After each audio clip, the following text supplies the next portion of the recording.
As the title states, this documentary from 2019 is supposed to be about the fantastic world of fungi and its many uses. There are some things to like in it. It looks rather good at points. The time lapses of mushrooms are beautiful, and some of the CGI images are striking too. For example, this visual is meant to represent the underground network of mycelium in a forest. I already knew that the mushroom is only the fruiting body and that most of the organism is underground, but seeing it represented in this way was fascinating to me. I also learned a few interesting things. For example, I was unaware about how fungi are being used in pest control. I found a biological switch that delayed sporulation. They were super attracted, which means one finds the fungus now and others follow. It ends up being a Trojan horse. The queen feeds it to the brood. The whole colony becomes like mummified with this mycelium, and whoosh, the whole colony is infected and dies.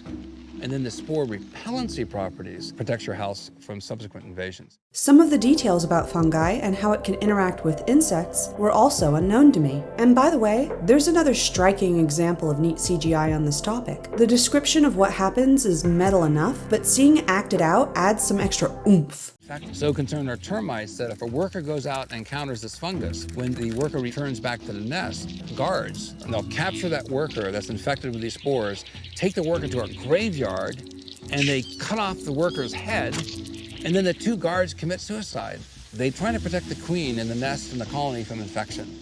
On top of several nice visuals and a handful of information, the documentary also includes narration from Brie Larson. She speaks as a disembodied, timeless mushroom representative. That's kind of weird and neat. Yet, despite these good points, the documentary often isn't this way. Instead of being educational or a visual treat, it focuses on interviewees and their own personal philosophies. It often dipped too much into elaborating on a "we are all one" philosophy. Much of the runtime was focused on individuals' personal beliefs along these lines surrounding fungi, instead of on the actual fungi. This philosophizing happens immediately, by the way, but when I saw it in the beginning, then I just assumed that it was an aside, an attempt at an engaging introduction. For example, sometimes Attenborough will make comments or state beliefs about the planet when he's in documentaries. He won't dominate the runtime with such thoughts, so that's what I expected. I'm used to personal commentary and documentaries being there, but being brief. Yet, in Fantastic Fungi, views on the subject became more of the core than the subject. The philosophizing gets rather repetitive and heavy-handed, too.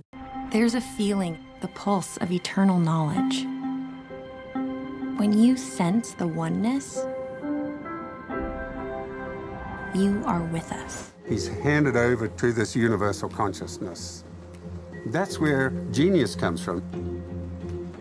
Every magnificent thing that humans have ever achieved comes from that place. In our evolution as a species, we're at a point of coming to terms with a major paradigm change, a change in how we view what we call reality. And that always evokes tension and fear. The culture wants to cling to the old view of the universe. Evolution never stops. There's not one point that happens and it doesn't happen again. It's continuously happening. The core concept of evolution is that through natural selection, the strongest and the fittest survive. But moreover, communities survive better than individuals. Communities rely upon cooperation. And I think that's the power of goodness. Evolution is based on the concept of mutual benefit and the extension of generosity. We need to have a paradigm shift in our consciousness. What will it take to achieve that? We are not an individual. We are a vast network of molecules and energies and wavelengths. The interconnectedness of being is who we are. This world of ours is always changing. Not for the better or for the worse, but for life. That continued approach was disappointing to me. I didn't want to keep hearing about philosophical views on fungi or about views inspired by fungi. I wanted to learn about the fungi themselves and why they're fantastic. After all, that's what's on the label. As a result, I feel as if the documentary should have been titled something else. Maybe a title along the lines of Fungi Philosophy, or perhaps something punny such as Mushroom for Oneness, or Towards a More Morel Philosophy. Any any of these would have been more descriptive than its actual title, since the documentary seemed to be more about human viewpoints than the fungi themselves. Views on the universe, evolution, spirituality, personal meanings, and whatnot. If the movie were edited down to focus on just the fungi, then it'd probably be about half as long, so that's a lot of what I didn't tune in for. Meanwhile, when viewpoints are expressed, then anecdotal evidence is also common. For instance, I would have liked to hear more about how turkey tail mushrooms have helped cancer patients, and what the statistics were. Instead, the statistics were mentioned as positive. It has been reported in the literature that medicinal mushrooms like turkey tail help chemotherapeutic agents work better. But then also oddly brushed off. One can argue with me on the statistics, but my mother's alive, and all of the doctors that saw her did not believe that she would survive.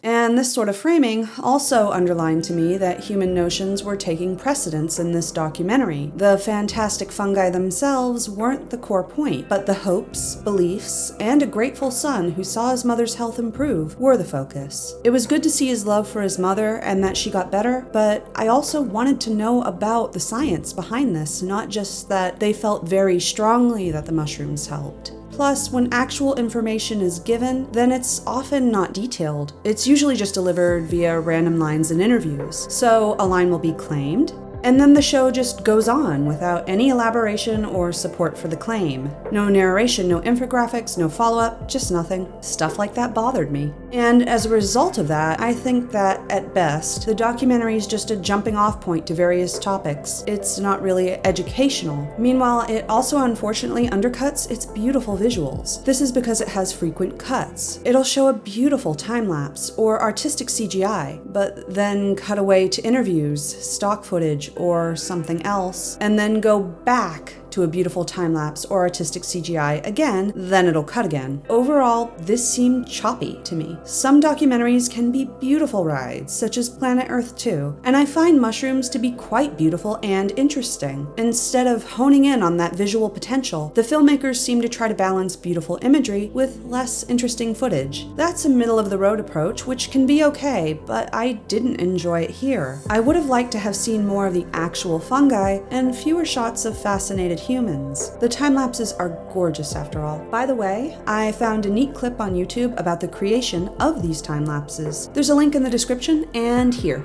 Overall, the documentary's presentation makes me see it as a weekly form love letter to mycology. The passion is there, but the poetry isn't, so to speak. It's like a love letter that focuses mostly on the writer's feelings and not on what inspired those feelings. The end result is a highly subjective depiction, with human feelings at the center. Actual info is frequently just touched on and not delved into, and visually, the same result occurs. Constant cutaways to interviewees happen as they proclaim their love, but the subjects of their love often aren't on camera, literally aren't in focus. Altogether, the documentary does look good at points, and it covers many topics which you might not be aware of beforehand if you haven't looked into the subject before. That's an okay intro in a pop-sci way. It'd give you some jumping-off points to investigate topics further on your own if you're curious. However, I imagine that there are better introductions to fungi out there, and personally, while I did like some moments and learned a little, I didn't enjoy it overall or feel well-informed. I wouldn't watch it again, and I don't think I'd recommend it to my friends. So I can't really recommend this one unless hearing people talk about their personal views and a oneness philosophy is also up your alley. Because if you're into that philosophy, which I personally am not, I could see you liking the documentary a lot more than I did.